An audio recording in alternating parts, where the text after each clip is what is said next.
you playing today because I'm going to have a guest. My first guest is coming on the show. His name is Guy LiMato. You guys could go check out my Instagram. I met up with Guy about 6 weeks ago at my nephew's wedding.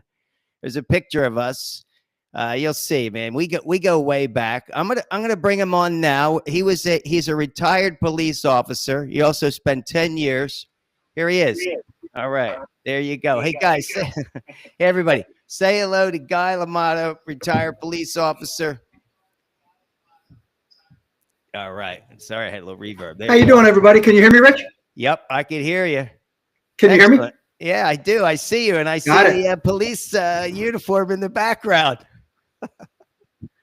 Love it. All right, my shrine, my little shrine. Your little shrine. All right, guys, you want to just slide a little more towards that police uniform, Guy? Can you slide a little over towards that? Like a little. Yep. That's yeah. That way you're center frame. Yep. There you go. You're right in the center. Perfect. All right, guys. Okay, cool. All right. Let me give you a little background of Guy LiMato. He is a retired police officer. He spent also 10 years in the world of education. We'll get to that a little bit. He spent 6 years as a special ed teacher's assistant. Love special ed. With 6 years with autistic children, 2 years with behavioral issue children. Wow, that's always a challenge. And another 2 years with the deaf and hard of hearing. Currently works as a concealed carry firearms instructor. And just because I want to add a little fun to this, I'm going to read you something. You Guy's also famous. He was written about in Chapter 17 from the Jersey Shore of my memoir. Let me read you this and I'll give you a little background. All right, so here we go. It says, now imagine a tiny 2-bedroom cottage situated 1 block from the boardwalk in the heart of Seaside Heights with my brother and me and the following 8 guys. Wait a minute. This isn't the phone booth thing, is it? Yeah, this is the phone booth. Listen to this. It's the phone booth? Yeah, 17, 18, 19. Okay, this is the crew that I hung around with when I was a kid. Rocky DeBronzo, Guy LiMato, Joe Senzi, Petey Capone, Tommy Capone, Joey Capone, Bobby Capasso, and Stevie White, a.k.a. White Owl. I think he was half Italian, right? Yeah, and hey, everybody. I don't know who's watching, but hello, everybody. Yeah, hello to Guy LiMato. But hey, this is our motley crew of 10. We were crashing in a house that slept 4 people, remember? Let's just say you did whatever you could to find a gal to sleep with every single night so you didn't have to sleep in the house, remember? More importantly, except for Guy, we called him the man with the phone booth tan because he was always talking. He was down the street. There was a phone booth on. So half his body got tan because he was talking on the phone booth to his girlfriend all the time. You remember that? That was awesome. Not only that, okay, I remember the time. We broke up a fight. Guy comes in, Rocky DeBronzo and Guy get in a fight. It takes 4 of us to break up the fight. So you becoming a police officer was destiny. What do you think? Huh? I think so. It's a shame because we were tight, and I love him, and I always will love him. You know what I mean? That was many, many years ago. I've seen him since. Oh yeah. But we'll go back to that. It's just kids being Seaside. Kids. But that Seaside house was funny with that phone booth fan. Remember when we went out to the club and they told me I had to have shoes and I had to borrow up. The big dude let me borrow his shoes. They were about that big. I put them on, and then we ended up going there. We didn't need shoes anyway. We didn't need shoes though. We go way back. We met in the 70s, right? You and I. We met back. Went to high school. He played football for my high school team. I played baseball, but we go way back. Guy and my brother, same age, right? 1 year older. Yep. So this is history, right? This history. But let's talk about this because I did a little research, Guy, and I want to ask some questions here. Because this show, guys, all we're gonna do is talk about anything to do with armed forces, police officer, etc. But it's called Data USA was the website. It says there's 856,000 full-time law enforcement officers in the U.S. Said 85% of them are men, 15% women.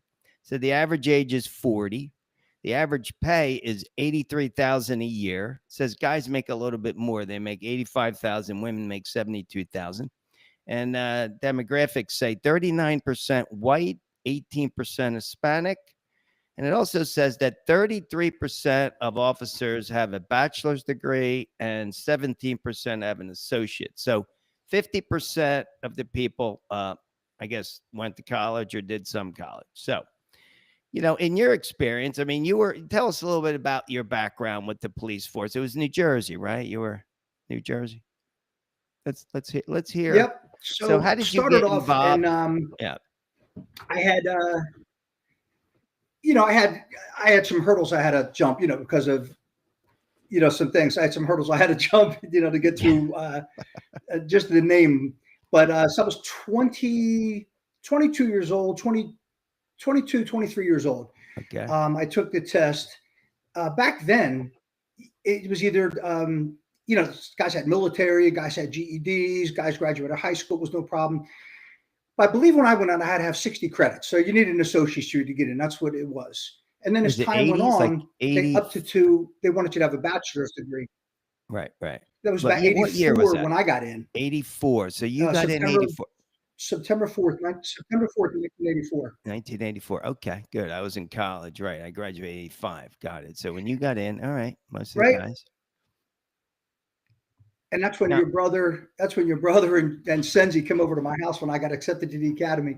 They bought me a case of the cheapest beer I ever. It was called Steg Light, and they were congratulating me and everything like that. It was just fun. So you needed an associate's to get in back then, and then they increased it to a bachelor's degree. Okay. And that kind of went back and forth for a while. So I'm not really sure. I think it's agency to agency now what you actually need. I'm not really sure here. What their history has been in North Carolina, because I've been here since 2014. I had a little run-in with Hurricane Sandy back in 12 at the Jersey Shore. Okay. Moved out here. And, but yeah, that's the education kind of goes, back and forth. Like I said, sometimes it's a 2-year, sometimes it's a 4-year. All right. So is this something that, how did you choose it? Like, is this something you were a child, maybe you thought, or is it something that, why did you become a police officer? You don't have to what it was? I didn't want the other option. Got it. You and I know what the other option was. Yeah, my father had a little luncheonette. Way. We come from a little background, we come from a world where it's the paisanos, the Italians, right? So it's I got you. You're saying you wanted to stay out of trouble and go the other way. Well, it is. It just, it looks nice from the outside, but it's grueling from the inside. Right. And I was a young boy, and I was dealing with all that at 19 years old. Right. And collecting rent, running a store, and everything else. And the future just wasn't there for me. I didn't want it. Right. But in the back of my mind, one of our high school friends had mentioned it, that he wanted to be a cop. And I said, something, maybe I should. But initially I was going to go into the Army or the Navy. We had a recruiting office a couple doors down from our hoagie shop. Okay. And Big John went over there and lay down the law and said, stay away from my kid. So, that was dad. He went right over and said, just keep away from my kid. So anyway, when things kind of settled down on the home front, and I had, been working 7 in the morning at 9 at night sometimes, and it's just rough. You bring that stuff home with you. Right. I said, I have to get out of this, and I want to find something where there's an end, there's a light at the end of the tunnel. I wanted something with a pension and medical benefits. Mm-hmm. So I jumped ship and got hired with the police department. And that alone, as bad as I wanted it, it was grueling, because you had, one thing on this shoulder, one thing on the other. Like this was, the life I knew, and this is the life I had to live. And I struggled with that my entire career, but I did it. And at the end of the day, here I am. I have a pension for life, medical for life. But that's really what did it. I just wanted to get out. I needed something, something set, just something where I could say, okay, in this year I can retire.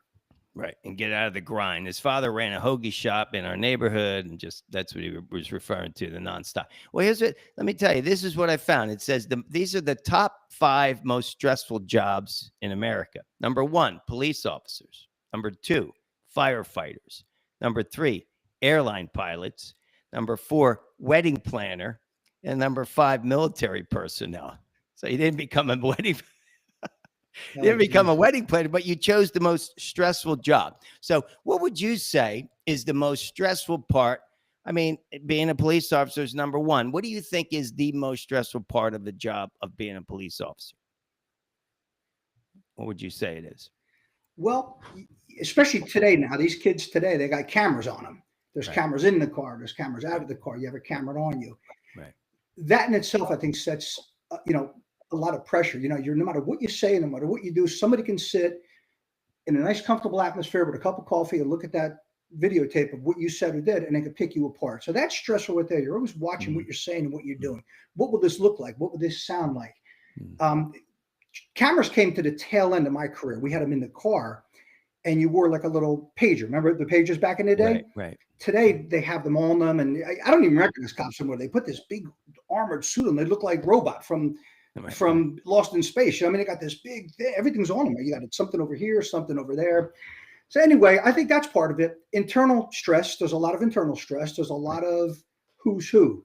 Rank wise. Okay. Who's a sergeant? Who's a lieutenant? Who's a captain? Who's it? There's a lot of that goes. A lot of stress there. Okay.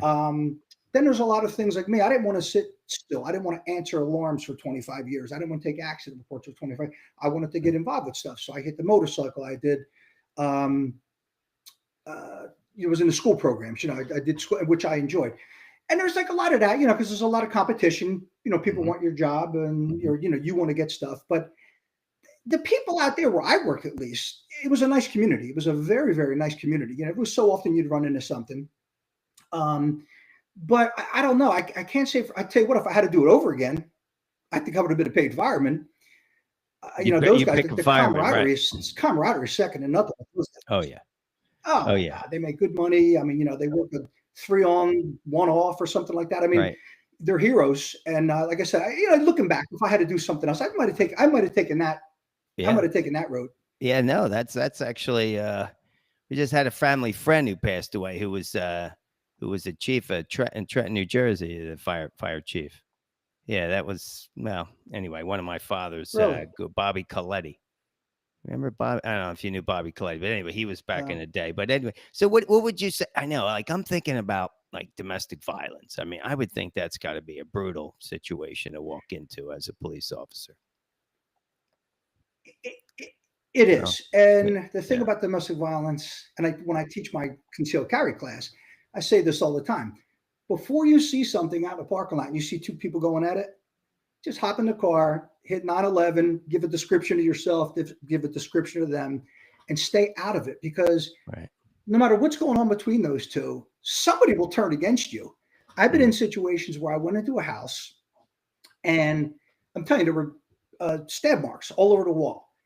And there was like the Friday the 13th knife was like on the countertop. And there was a guy, nobody spoke English. They 2 of them didn't speak. And he was like laying on a mattress on the floor over there. And I said, "Did you do this?" And he goes, "Yeah." I says, "Well, come over here." So I take my cuffs out to go to cuff him. He goes, no. And he starts charging me. So he and I get into this fight, right? I'm trying to arrest him.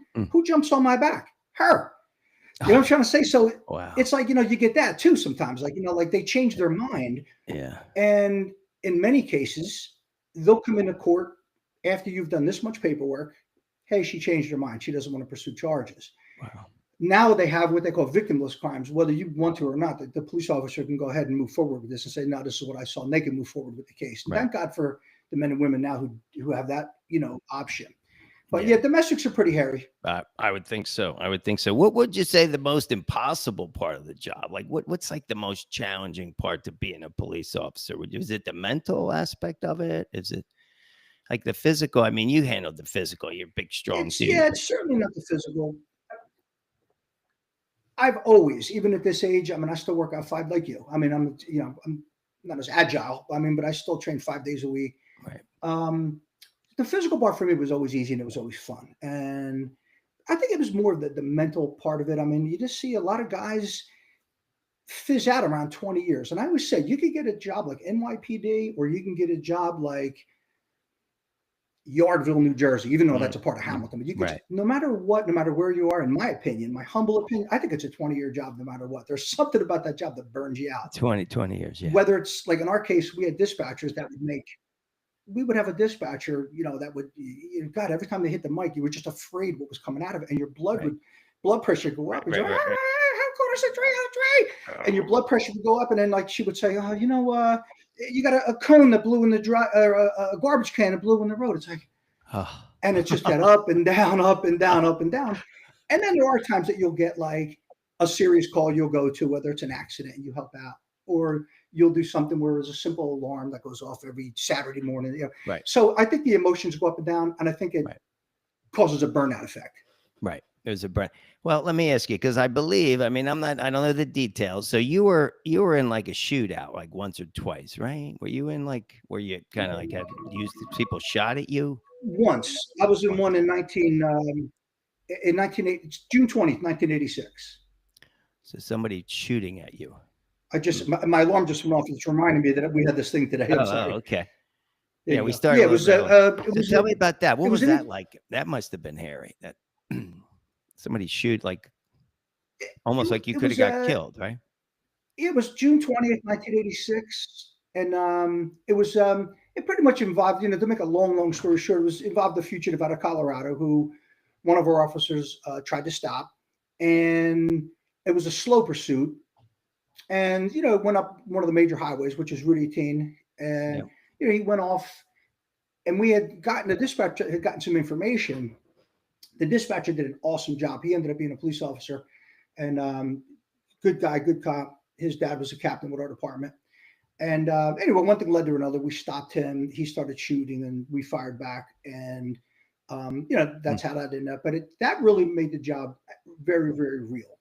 And the interesting part about that case was, not only was he fatally injured, the driver, there was a passenger in the car that was pulled out to safety. And once we got him back to headquarters, we found out this guy was just a hitchhiker. Wow. No Imagine that one. He was hitchhiking. He was on his way, I believe he was on his way to Maryland. And on the slower side, as we called it back in the day. Right. But he was down there. They were going to give him a job, and they were going to, house him and things like that. And I tell you what, to this day, I still remember his name. To this day, I feel so bad for that guy. I mean, can you imagine going down there where people are going to treat you nice, find you a job, give you some, and you're hitchhiking, and this guy picks you up. You get into a chase, you get shot at, you get pulled out of the car. I do. To this day, I feel bad for him. Wow. To this day, that's got to be hairy. I'm a big fan of. I've been binging a lot on this Law and Order. Law and Order back in the 90s, the TV show. So, is that like real, where you work like hand in hand sometimes with the DA's office, and the show is really cool, but they're always sort of integrated. Is that like for real, or is that the show where there's like there's like detectives, I guess, but there's always police officers around. Is it more detectives that work with them, or is it that you ever have personal experience with them?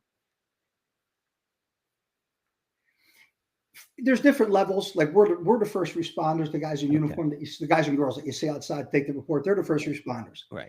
They take the initial report, and then it gets approved by a supervisor, and it gets kicks to the detective bureau, and then they're assigned a case. So it's more or less them.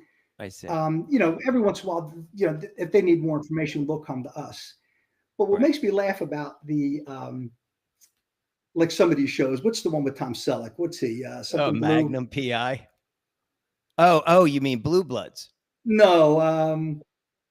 Yeah, it's Blue. Yeah, like Blue yeah. Like shows like he's that. He's the chief up there in Boston. That guy with Wahlberg.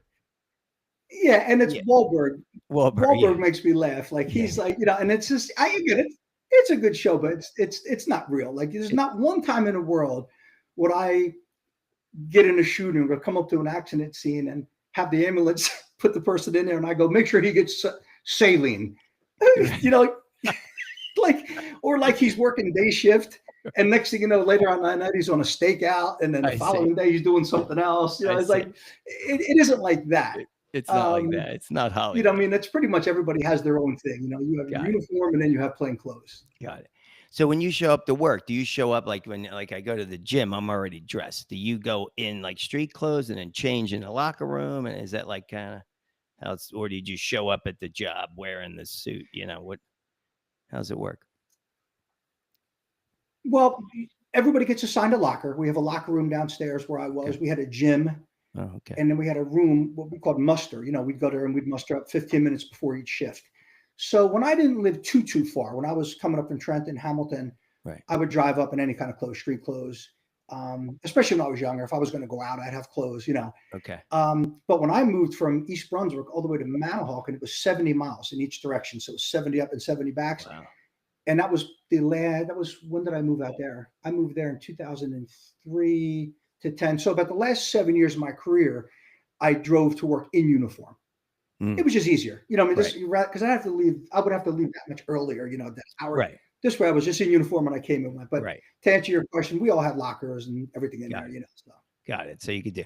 All right. Let me read some other things. Now I want to talk about ICE and the National Guard. Right. First, let's do the National Guard. Right. I looked up how to join the National. My father was in the National Guard in 1957. He was in it for 6 months.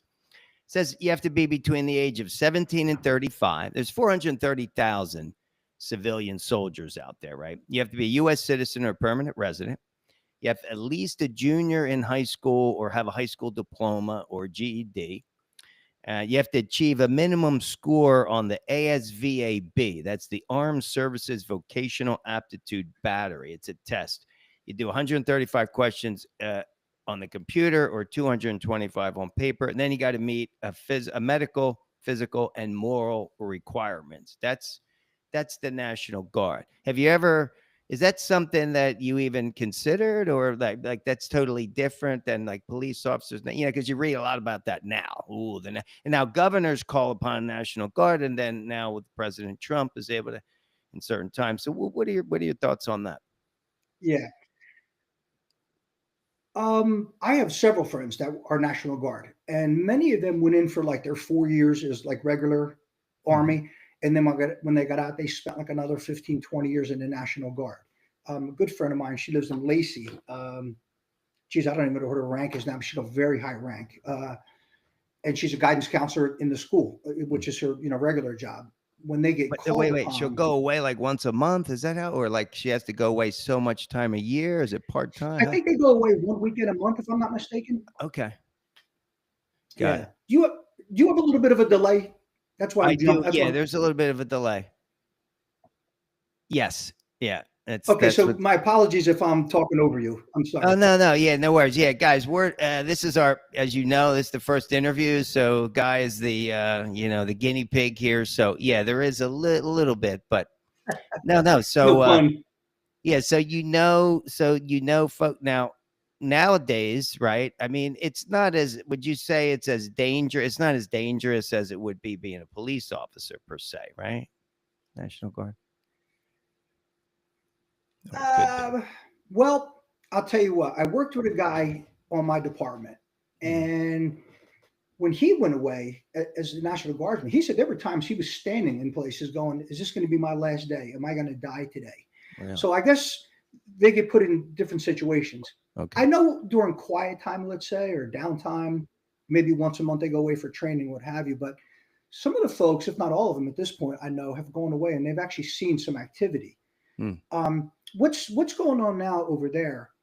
So each governor owns, for lack of better terms, oversees their own National Guard. Right. So Trump could come in and say, "Hey, Portland, I want, and that governor has the right to say, no. You're even though you're the president, these are my guys and girls. You can't, so." Right. Well, what he could do is federalize them and make them a part of the Army and the Air Force. And then they can come in. Now the governor can fight that, and that's what he's doing now. He went to court, and I think there's a pause on it right now. So then I believe Texas volunteered to go on over, and I think he also said, no, we don't want Texas here, and I think that's in court saying that's on pause. But let's just and it's a tough thing to prove because Trump has to prove like insurrection or something else or something like the Rodney King situation, but if it really came down to it and it really doesn't look good for America, Trump could just say, fine, you know what? I'm just sending the regular military in there and you can't say a thing about it because I'm the boss. It just doesn't look good. Right. It just, that kind of thing. So doesn't look good. We know back from Neil Young, one of my favorite songs, Ohio, 4 dead in Ohio, when the National Guard came in on the campus and killed 4 students. That was the Vietnam. Remember that protest? So I think there's been a little bit of a Right. Especially for older people that were around for that, to it gets a little nervous when the president steps in to grab National Guard, because then it's a heightened situation. And, I see. All right, let's talk about this. ICE. I looked this up on federallawenforcement.org. It says, I just looked up how to become an ICE officer. Well, ICE is it's the largest agency within the Department of Homeland Security. Christy Nome, we know DHS. It was created in 2023 to coordinate and combine the investigative and enforcement division of the U.S. Customs Service and the Immigration and Naturalization Service. It said there's 20,000 employees around the world.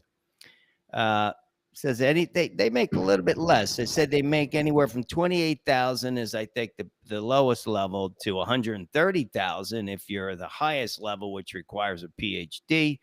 And it says if you have no prior experience in law enforcement or any type of coursework, you could have a 3.0 GPA in college and get into ICE. So do you know any ICE professionals, or anybody in that world?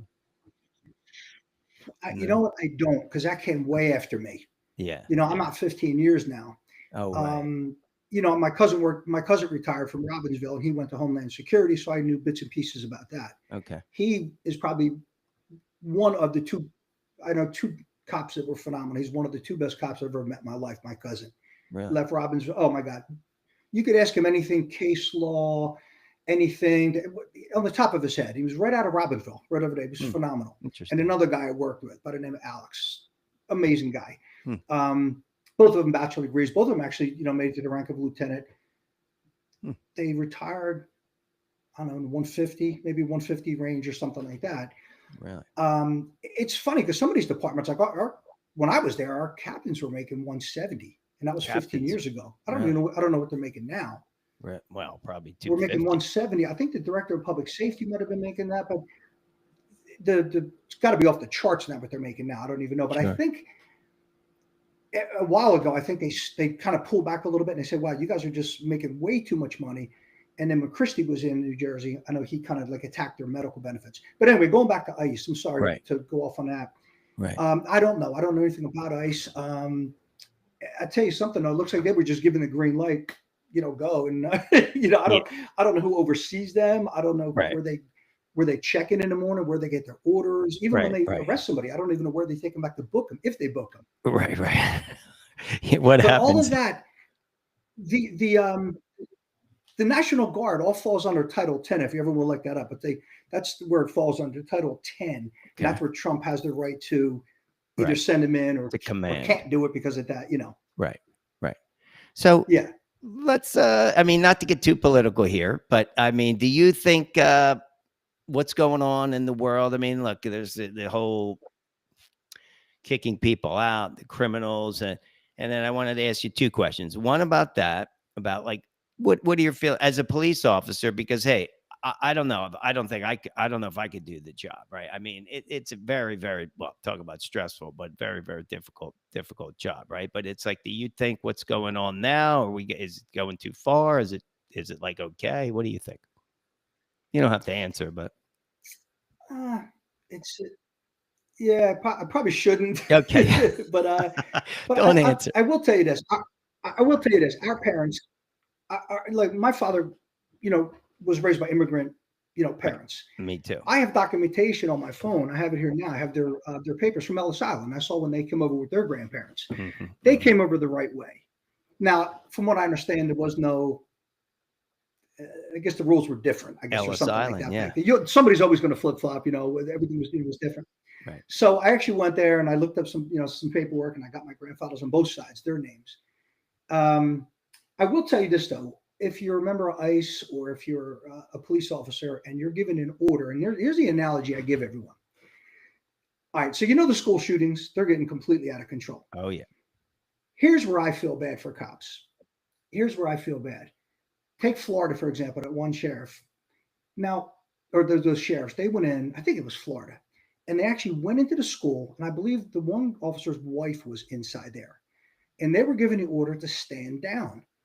Now you got to think to yourself, take the wife scenario out of it. But just to say you're just me and you and 20 other guys, we get sent to a school and there's a school shooting and somebody says, you won't go in. You're not going in.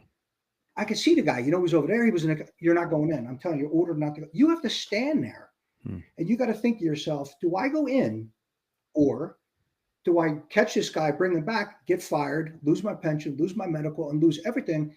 And who's going to hire me? Because I'm not obeying orders, especially something like that. I think that's a tough one for guys because I know a lot of people that tell me, hey man, I would have went right in. I don't care, job or no job.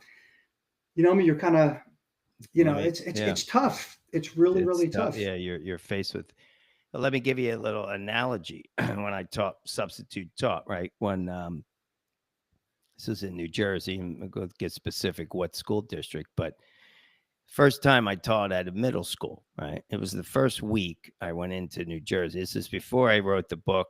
I didn't even start writing the book. This was in January, right? It's my first day, middle school. We'll talk about, we'll switch gears with the police going into that. But so I would always walk around school. I would get there early, always, and kind of get my bearings. I always wanted to know where the bathrooms were. I wanted to know, like, if there was trouble, what I had to do, right? Now, again, my very first day teaching in New Jersey, I spent 5 years in Los Angeles. Well, all I know is I'm, doing my thing, and now kind of schools, kids are in there, and then I'm going up to my classroom. So I go up second floor, and I hear fight, fight, fight. And I see girls like a scrum, and they got the cameras and they're going at it. And I go to I was going to jump in to break it up. And this teacher puts her arm out. And this is in my new book. She puts her up saying, no, you can't break up a fight in this school. Can't do it. You cannot put your hands on another student. And I'm like, I was there for 5 days. There were 3 fights. I left. I said, I can't see girls beat themselves up. I can't see it. I couldn't do it. It's like, inside I was like, and I can't break up a fight. It was like, you got to run away. Now in LA, it was a little bit different. LA, because they said, how would you feel if you were the parent of the student getting pummeled? Right. So they said the teacher closest to the fight had to break it up. So at least they let you, and they had a union to kind of back you up, said, break up the fight. Whereas in New Jersey, couldn't break up a fight. That was like a tricky thing. I mean, and you worked, now let's switch gears. I mean, you worked with special ed, behavioral issues. I mean, what do you think about that? Did you ever have to break up a fight with students, and were you allowed? Yeah. So you totally understand the situation about the officers at the school shootings when they're told stay back, you can't do anything, but your natural instinct is you want to go in there. Just like you, tough guy, you go in there, you see people fighting. The first thing you want to do is say, listen, I got this, you know what I mean? But somebody tells you can't, and now you're like, so now you're stressed, Oh. All right, so the first 2 years was south, down the Jersey Shore, and I loved it. I enjoyed it, but I was in, the behavioral classes. It was self-contained. Right. We had to walk into the bathroom. I'm sorry? Yeah, no, I meant you. Now we're switching gears, guys. We're talking about his experience as an assistant, teacher's assistant. Right. Now we're talking about behavioral, right? Not special ed. Special ed was very different. We'll talk about that in a second. But the behavioral kids, you had to walk them. You said to the bathroom. You couldn't go in the bathroom, right? We weren't allowed in the bathroom to go in. I never went in the bathroom, and I never went out of camera's view.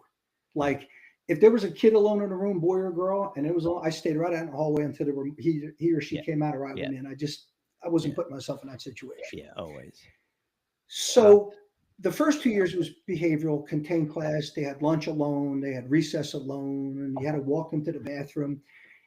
They weren't bad kids. A lot of those kids I noticed, it was the common denominator I saw was that there was no father in the picture. Every single one of the kids in my class had no father. Right. And major one kid I felt terrible for because they had to write they were writing like a report or something. They were doing some sort of a project on either a vacation or something like that. And actually, this kid reached out to me a couple of years later. I'm actually friends with him on Facebook. He's older now. You figure because that was 2011. So so that's a number of years. And he started crying. And I pulled him to the side, and he goes, "My father left my mom, started a new family, and they have a new baby, and I don't get any attention. It's the new baby." But the common denominator there was just no father there, and I'm a firm believer, like I said, I think a 2-family home is good. I mean, there's a lot of single moms, a lot of single dads that are doing a bang up job. They're doing a good job. But Right. I think sometimes a lot of the kids take it hard or they're limited on resources and these kids raise themselves. Um, so it was, that was hands on. That was a lot of hands on. Right. In fact, I was assigned to ride the bus with these kids. They had to go home, so I had to hop on the bus with them. And everybody goes, acts different on the bus. And there's several times I had to call and say, look, I mean, one kid cut himself with thumbtacks. Then I had fights. I had other different things. And you know what I always did? I played it safe and I called the SRO. Listen, that's your job. You're school resource officer. You're assigned to this thing. You handle it. You know what I mean? Because I was just the teacher's assistant. I was making next to nothing. I mean, but you have the officer come out there, listen, you're the one, you don't have to follow the school rules. I do. And one kid I had hands on in 2013, he got arrested right outside the door. He was going after a girl, and I finally had to grab him. And then one thing led to another, and then so that was the first 2 years. Right. That was the first two. So after Hurricane Sandy, we had built a house down ashore. Down in Manahawkin. It was done in 2012. We put an addition on it. I was there in 2003. We put an addition on it. And in 2000, when was Sandy? Sandy was 12. Lost it in 2012. So I was living in hotels and rental houses. Oh, I remember. I heard about that. So one of the kids in the behavioral classes, I felt so bad for him. What a nice kid. Same thing. No dad, just a mom. He goes, Mr. Guy. They used to call me OG, Officer Guy. But I like that. As time went on, they weren't allowed to call me OG in these other schools because it originally stood for original gangster. So I had to be, I went from OG to Mr. Guy, Right. So, and that sounds odd in itself, Mr. Guy, hey guy, Yeah. It's one of those names you can't really play around with much. Right. But yeah, they were two very interesting years. Interesting. So when we moved to North Carolina, I jumped here, and then I went into the school district, which brings us to the autistic kids. Oh, if you want to get into special ed. Oh yeah, that was for me. Well, in LA, special ed. In the beginning, it was I taught a class with. I write about this in my book. The chapter's called Special Ed, and this new book, The Sub, where that was the best class I ever taught. I had 7 students that were all autistic, and I had 3 classes. So there were 21 autistic children in this school, different age ranges from 9 to 12. And that was it all went downhill from there. I mean, it was early in my career. It was great because they liked to learn. I would write on the board. I would make them read. And I had 2 breakthroughs, and I write about this in my book. I'll just tell you one breakthrough I had and see if you had any. It was a girl, and then there was a boy, Carlos. Again, I use different names, but this guy, Carlos, he was nonverbal, but he was the smartest kid in my class, and he would always get there early. He was very, very kind of anal, fastidious. He would set up his pencils in a row. He had his eraser, and you couldn't touch his stuff. You couldn't, it was like, leave him alone. He would just set up, and he would sit there, and he would just look, his hands crossed, and he would look down. But every single question, he knew every answer. He knew math. But he wouldn't speak. And I would squat down every day. I would squat down in front of his desk. And I'd say, Carlos, come on, you could talk to me. It's Mr. T. Come on, I know you're there, and he would, he didn't really look at me, but, sometimes I would say, come on, you could do it. I know you could do it. I know you're there because you're the smart, and I would just have this conversation. They're like, his aides would say, Mr. T, he's not going to, it's not going to work. I'm like, I don't know. I just felt like if I could just get him to speak. Okay. Flash forward. He was like 9th or 10th grade. All right. 3 years later, I'm back at that school. In LA, there's over 600 schools you can teach. So you go everywhere. So I never was back. Anyway, I go back to this school. All right. And I'm teaching, I don't know, history class, like regular general education class at this school. And I'm taking roll. And, whatever, a couple people aren't there. And there's 36 kids in a class in LA, by the way. So the last kid, I remember his name was like a Z, right? But I didn't really remember. I'm not thinking of this guy, Carlos, but I knew he was at that school. So anyway, I'm thinking, is it possible that Carlos Z is the kid? I'm like, nah, it can't be because he He was, in the class, the special ed. No kidding. 10 minutes later, guess who comes walking in the classroom? Carlos. You know what he says? Mr. T. I'm like, Carlos, you speak now? Like, unbelievable. And he said, well, sometimes. And we sat and the whole class was unbelievable because, he didn't speak a lot, but he said, I heard you. I heard you every time you talked to me. I said, I knew you did. And it was like that made like my career, I think. Him, and there was another girl, which you could read about in my book. But I had two breakthroughs that were like, oh my God, that made it all like, for him to even say that he heard me. It was awesome. Carlos. That's you awesome. Ever have one? Yeah. It's interesting. You really have to. I was handed a book. One of the other TAs, teachers assistants or IAs, instructional assistant, handed me a book and said, "Why don't you read this? This will give you a better idea of how they think and how they see the world, and when you talk to them and how to explain it." And a lot of it is, you hope that they mime you, kind of, sort of, you what have you. I never had any violence in the autistic classes. If anything, if there were ever any outbreaks, it was mostly from frustration. Just frustrated. It was probably had to do with maybe the inability to communicate, or maybe they wanted something that we just, didn't know. But I really softened a lot when I started working in those classes where I'd feed them. I'd go to get their food. I'd clean up after them. Right. I did draw the line, though. I did draw one line. I wouldn't change a diaper. I was not changing. I hate to say that. No. I wouldn't do it. And some kids had diapers. I wasn't doing it. I just said, look, I'm no better than anybody else. And these are God's kids. You're the teacher on record. I just can't. No. I've tried. I did try it. I'm telling you, I was honest with them, and it got to be more funny than anything. But I would take other chores. But it was a good crew to work with. I actually had two autistic deaf kids that I was assigned to. Interesting. One ended up leaving the school, and the other kid I was assigned to my last 2 years. When I get into the deaf and hard of hearing class, that was my biggest goal. My biggest dream was to work with the deaf and hard of hearing, because I've got 2 additional degrees, one in sign language interpreting and one in deaf studies, in addition to my criminal justice degree.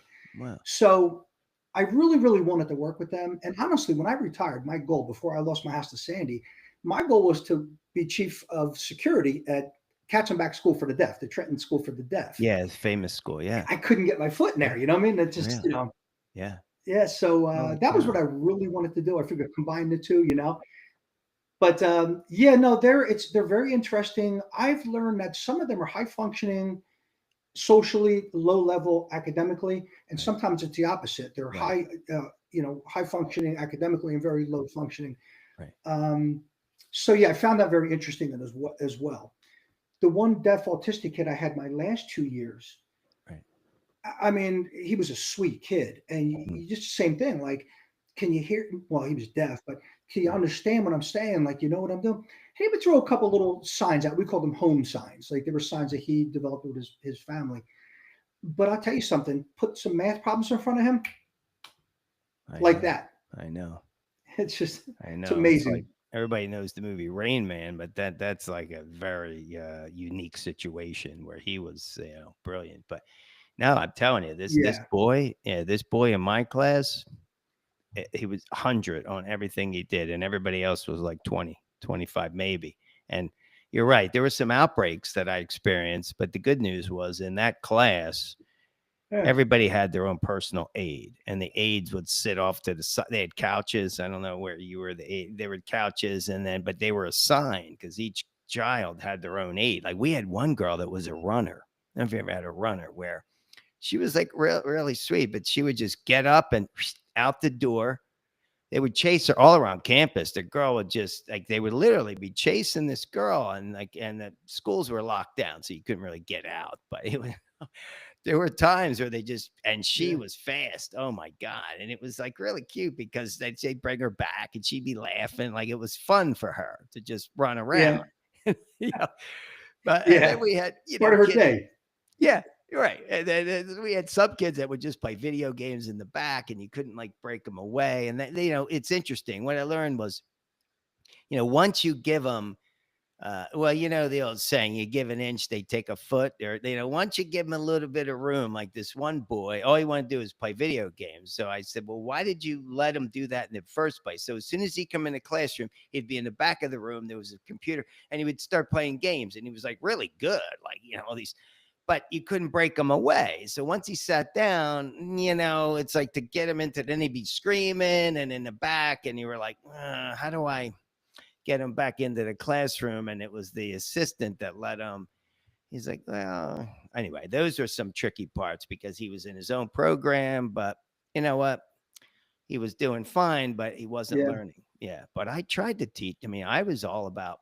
So what I did was I did this thing called the top 10. I learned from these kids and I ended up using that. My whole substitute teaching career was and I even did a video called Top 10 with Mr. B. I did like a pilot for a TV show because what I said was if we could learn 10 things about any subject, rainbows, pandas, the Revolutionary War, and I'd put them on the board. I would put 10 and I'd have each read it, and then we're going to take a quiz later. That's it. If you can remember 10 things, most people can't remember. If you can remember 10 things about the Italian Renaissance, most people know 0 things about Roman Empire, right? I mean, these big theory concepts, the students that I was teaching, 95% of them are not going to go pursue college. 98% probably never left their neighborhood, right? So that was my way. But I learned, and these kids were the best students of taught, I don't know, 30, 40,000. I taught over 600 days and I would teach.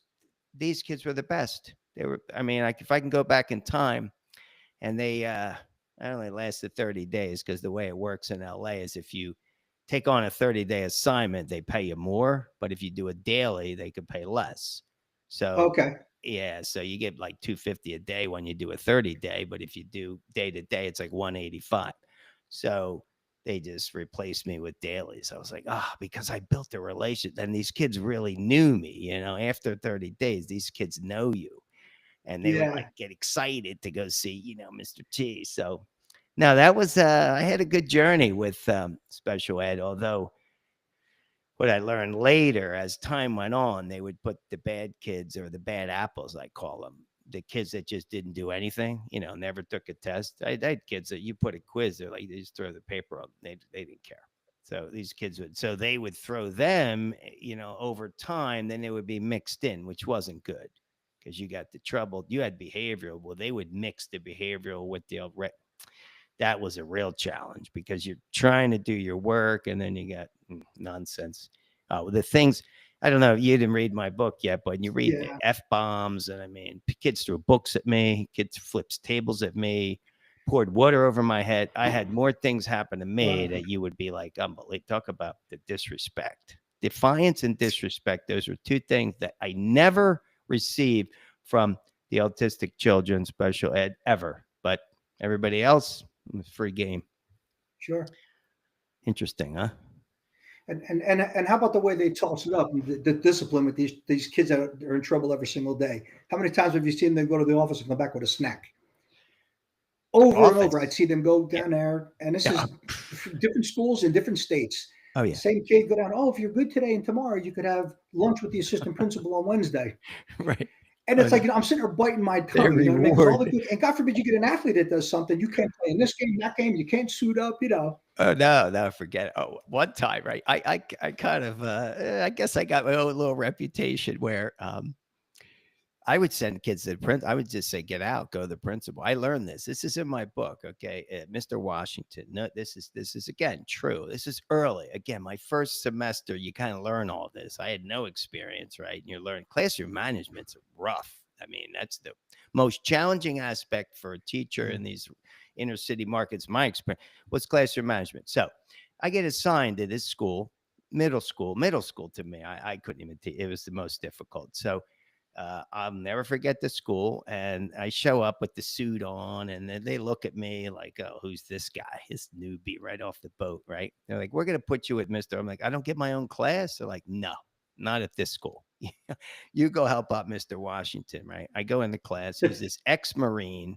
He's got the bald head. He looks like Yeah, movie Officer and a Gentleman. He's the he's like the badass guy who's and and he threw 3 kids out during roll call. Get out, get out, get out, because they gave him, they gave him crap. And I'm like, whoa, whoa, what do you mean? He goes, listen. He goes, here's how it works. You can't take shit from anybody. He goes, the minute you do this, nobody will respect you. This whole school, it's like within 5 seconds, they all know you're this pansy ass guy that they'll walk right over. Don't do it. He goes, you got to take a stand. He goes, what's going to happen is they're going to be cruising the hallway. Security's going to get them. They're going to bring them back. And you're going to go, nah, that kid told me to go F myself. Take them to the principal. And he goes, that's how you just nip it in the bud. So from that point on, I'm like, I took his lead. And anytime somebody, I'd say, that's it. So one day this one school, they liked me. They called me back. Again, it was a middle school. Then it's like after a week, the principal comes to me and he goes, hey, come here for a second. And because normally you never talk to the principal when you're a substitute teacher, right? You just get your assignment, you go, and you don't talk to anybody. Most of the time, you don't speak to any adults the whole day. Right. So he calls me in his office. He goes, hey, I know you. Do not send any students to my room. He goes, do not send anybody to the principal's office. I'm like, well, where do I send them? I go, so when a kid tells me to go F myself, where do I send them? Don't send them to me. I'm like, well, where do I send them? What do I do with them? If a kid starts punching, beating up another person, what do I do? He said, don't send them to me. I'm like, I'm not coming back. That was it. And my last day. I'm like, I'm not coming. I could. Yeah, because then I would do. And then what I did, I send a kid, he brings him back. He walks him right back. Here, they just, that was rough. Because there's nowhere to go. What do you do? And can't be bothered. No, I can't be bothered. I'm like, so that was, let me tell you, I worked, I worked in the restaurant and bar business for another 5 years. You know me, I've done everything from Wall Street. There's not one thing I haven't done. Yeah. And I write about this in my book. I compare working in a restaurant or a bar to working as a substitute teacher. It's harder on the physical body if you're working in a bar, but this on the psyche, wow, this is the most challenging job I ever had psychologically versus physically. And I say, you choose. But me, although you do get, if you could help kids and you could get those breakthroughs. So this teaching has shinier moments. And I think, it's got the kind of superstar moments versus here. Yeah, if somebody says you're a great server, okay, great. But they both are the same. At the end of the day, it's like turning the light switch off. Once I go home, it's like I want to have no memory of what occurred. I got to go, let it go. But same money, same hours, 6-7 hour shift, and I say, you choose. I mean, I think I like working.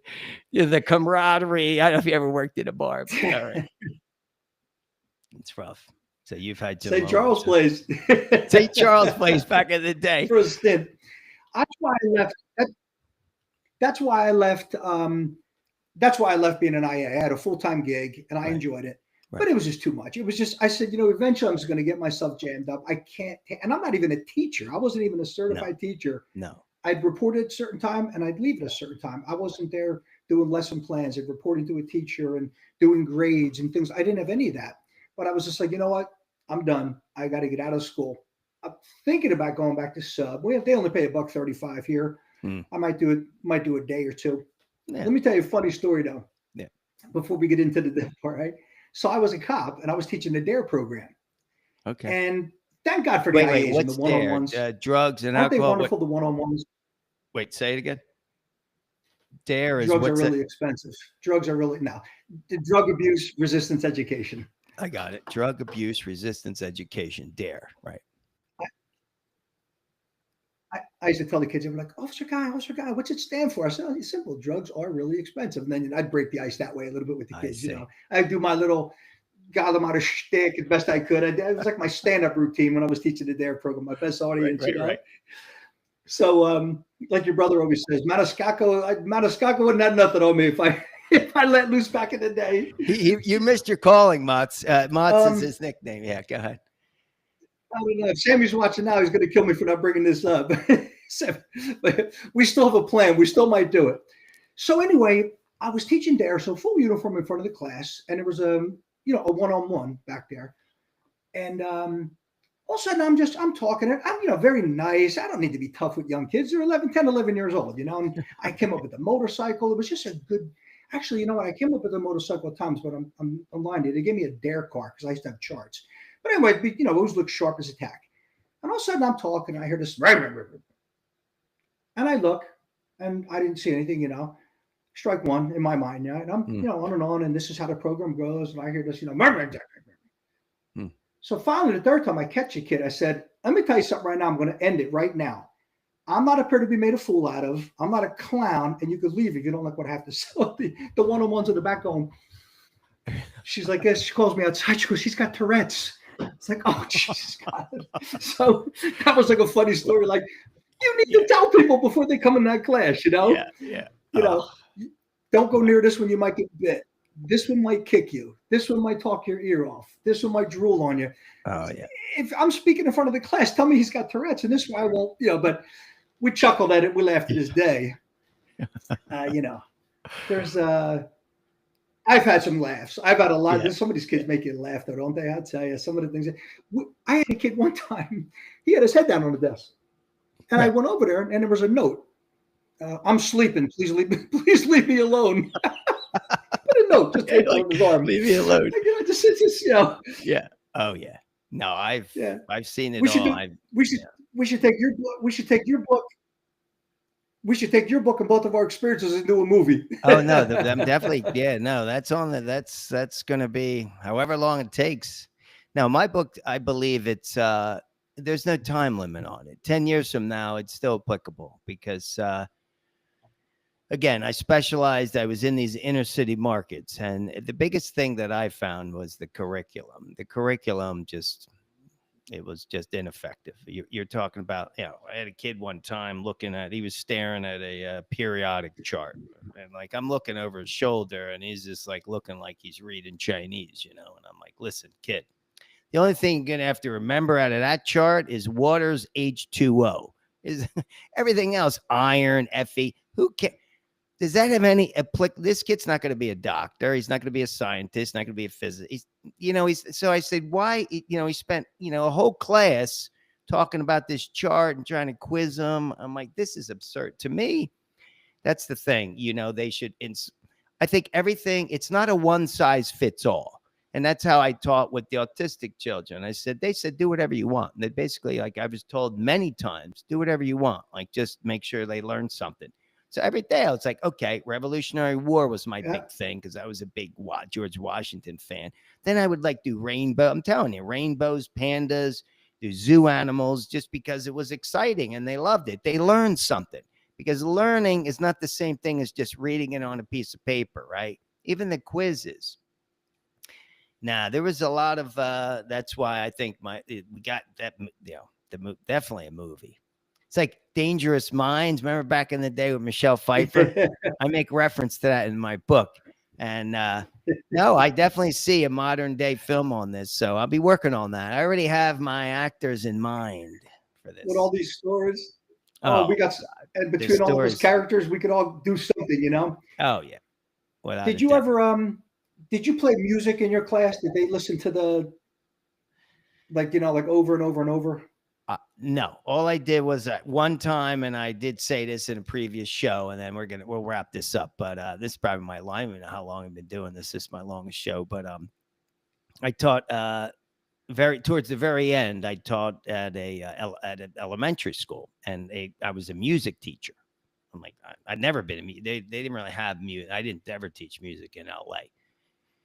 I taught like a lot of things, but never music. So anyway, and the music, but it was like I was in the room and the students would come to me. So I didn't even know their teacher would drop them off. It was like the art teacher. They drop them off to your class. And so the teacher, I was there for like 2-3 days, and she's like, she left me, just play a movie. I'm like, a movie. So they're like, we saw that movie. The kids are like, I don't want to watch a movie. We saw that movie. So I'm like, oh, let's watch a movie. No, I said, I got an idea. So I came up with an idea.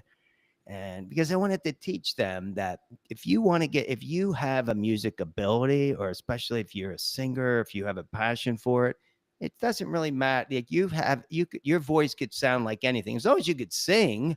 I can't sing, but if you could sing, your voice doesn't really matter. So I went back. I played Diana Ross. I did, Elvis, Michael Jackson, Springsteen. I would do clips off of YouTube. Oh my God, they loved it. And when I got to Taylor Swift, that the whole school was like, it was the loudest I've ever heard any kid in my life. Teachers were lined up outside, not shaking their head, going, "What's this guy do?" They loved it. So I did. The only time was that music class. I would play music, and they would all sing along. Oh, it was fun. But anyway, no, we never like just played music. These were mainstream kids or special ed? No, these are just general education, no special. But I think I know what you're saying, like calming music. General ed, okay. Yeah, I did teach at one school, I guess for behavioral issues that, right, in the background, they would have like, the beach, like the water, splashing on but it's it's so loud, right? There's a lot of loudness and they played a lot of games. Played at one school where they just let them play video games all day. But again, as a sub, in these other classes, I guess I was more like the instructor assistant. So, but anyway, man, this is good, man. We had some fun, huh? The reason why I was asking was, yeah. Oh man, it was nice. My face would probably be red because I was nervous to do this. You know what I mean? I'm thinking. I'm honored to be the first guest. I'm honored. Yeah, he's the very first guest. Hey guys, check it out, Guy LiMato. By the way, if you want to look him up on Instagram, it's at GFL0102. So if you want to go follow Guy LiMato, check it out. One of my homies from back in the day. Mats, it's great seeing you. Thanks for coming on. Oh, it's always good to see you. And I'll tell you what, if anybody's watching this from North Carolina and wants to take my concealed carry class, if you use promo code Rich Tola, I'll give you the family and friends and police and military deal. I'll give them a discount if they use your name as the discount code. Yeah. The promo code. I love it. Guys, let me repeat that. If you're in North Carolina, he teaches it. Was it twice a year you do it? Twice a year, concealed carry, firearms. No, I own a. Yeah.